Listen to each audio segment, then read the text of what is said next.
कहानी, दोस्ती से हम सफर तक। बचपन की शरारतें और नोक-झोंक। कबीर और अननी बचपन से ही पड़ोसी थे। दोनों का बचपन एक साथ बीता, एक ही स्कूल जाना, एक ही साइकिल पर घूमना और शाम को छत पर बैठकर ढेर सारी बातें करना। अननी थोड़ी गुस्से वाली और जिद्दी थी, जबकि कबीर हमेशा शांत और उसे संभालने वाला। दोनों में इतना प्यार था कि अगर कबीर को चोट लगती तो रोना अननी का निकल जाता। पर उनकी दोस्ती में नोक-झोंक भी कम नहीं थी। कभी कभी छोटी छोटी बातों पर दोनों ऐसे लड़ते जैसे दुश्मन हों, पर 2 घंटे से ज्यादा एक दूसरे से बात किए बगैर रह भी नहीं पाते थे। वक्त गुजरा और दोनों कॉलेज पहुंच गए। अब इन्हें समझ आने लगा था कि उनका रिश्ता सिर्फ दोस्ती तक महदूद नहीं है।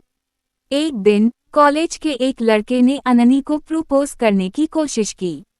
ये देखकर कबीर का खून खोल उठा और उसने पहली बार इतना गुस्सा दिखाया।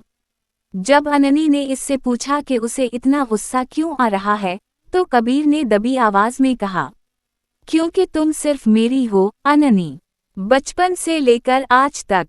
अननी की आंखों में भी आंसू आ गए, क्योंकि वो भी कबीर से बेहद प्यार करती थी। दोनों ने एक दूसरे से अपने प्यार का इजहार कर दिया।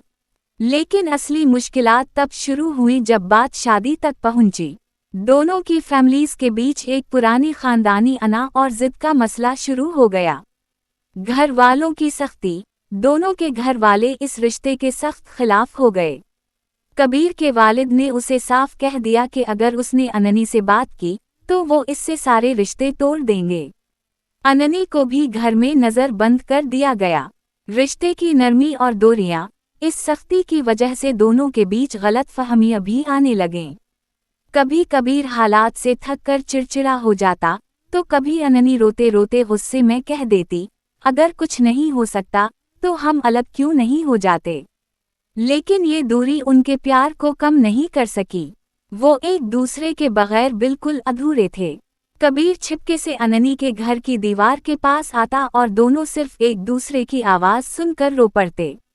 इन्हें समझ आ गया था कि हालात चाहे कितने भी सख्त हों, वो एक दूसरे के बगैर नहीं जी सकते। कबीर ने हार नहीं मानी। वो एक दिन सीधा अननी के वालिद के सामने खड़ा हो गया। इसने बगैर डरे, बहुत तमीज और सच्चाई से कहा, आपकी दुश्मनी अपनी जगह है, पर मेरा और अननी का प्यार सच है। मैं इसके बगैर मर जाऊंगा, पर उसे दिख नहीं पहुंचने दूंगा। अननी ने भी अपने घर वालों के सामने कह दिया कि वो शादी करेगी तो सिर्फ कबीर से, वरना जिंदगी भर कुंवारी रहेगी। दोनों की इस जिद, सच्चाई और एक दूसरे के लिए तरफ देखकर आखिरकार घर वालों का दिल पिघल गया। Happy ending, happy ending. सारी मुश्किलात को पार करने के बाद दोनों की धूमधाम से शादी हुई। शादी के मंडप में बैठकर भी अननी ने कबीर से धीरे से कहा, अगर आज के बाद तुमने मुझे परेशान किया तो मैं फिर लड़ूंगी।